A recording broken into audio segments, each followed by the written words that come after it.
if you would have done this interview with me a year after we were done, you would have got the angry, resentful, or just, I would have been a less pleasant guy to be around at that point.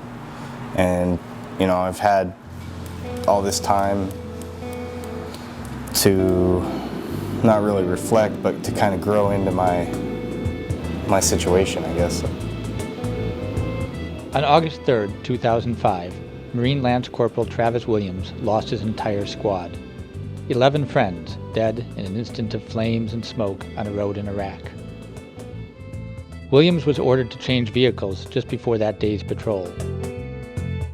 So we get in the vehicles, we're loaded up.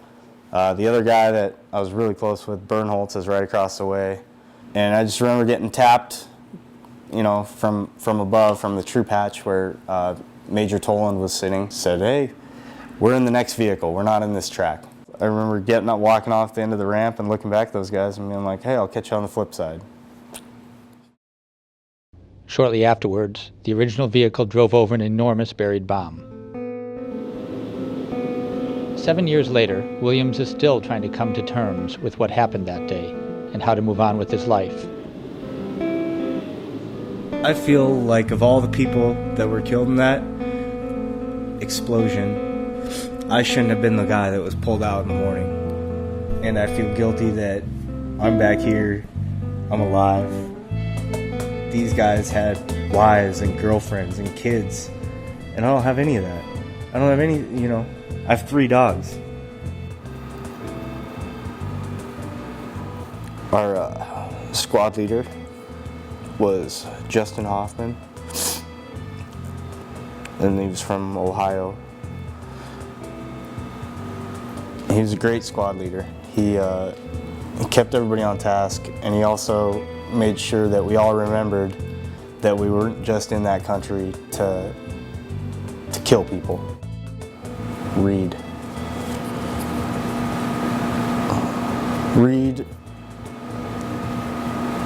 I don't know, man. He was my best friend throughout the deployment. Eric Bernholtz, he was fresh into the world, very untainted and very wholesome person.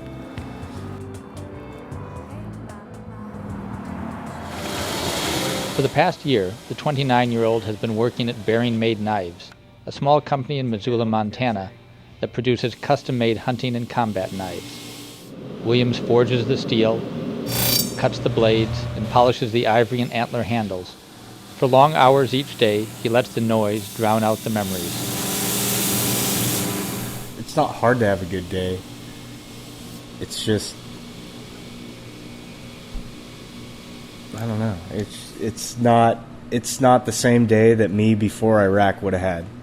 I don't feel like I've had a bond or a connection with somebody since these guys.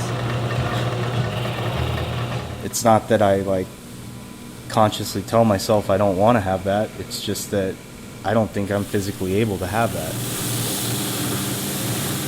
Sometimes I wish life was just as easy as when I was in high school and didn't know about all the horrible things going around, you know, elsewhere. But then again, on the other hand, makes me appreciate everything a lot more. Knowing that one day I can be smoking and joking with best friends in the world, and, you know, the next day, I'm lonely. You know, if every moment was a happy moment, what's a happy moment? It doesn't mean anything. And you need the two to have any kind of meaning.